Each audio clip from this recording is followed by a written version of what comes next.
अस्सलाम वालेकुम फ्रेंड्स, कैसे हैं आप सब। उम्मीद है आप सब बिल्कुल ठीक होंगे।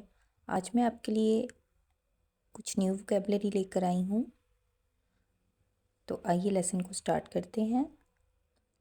दिन के मुख्तलिफ़ औक़ात में जो खाना खाया जाता है उसको इटालियन में किस तरह से कहा जाता है। सबसे पहले है कोलाज़ियोने। कोलाज़ियोने कोलाज़ियोने कहते हैं नाश्ते को, ब्रेकफास्ट। कोलाज़ियोने जो जी है वो टी और एस की आवाज़ सेगा, कोलाज़ियोने। ओके, नेक्स्ट है प्रांजो। प्रांजो प्रांजो कहते हैं लंच को, दोपहर के खाने को। प्रांजो। चेना। चेना चेना कहते हैं डिनर को, रात के खाने को। चेना, सी और ई जो है वो चे की आवाज़ देते हैं, चेना। अगर वीडियो पसंद आए तो चैनल को सब्सक्राइब कीजिएगा और वीडियो को लाइक और शेयर ज़रूर कीजिएगा। अल्लाह हाफिज़।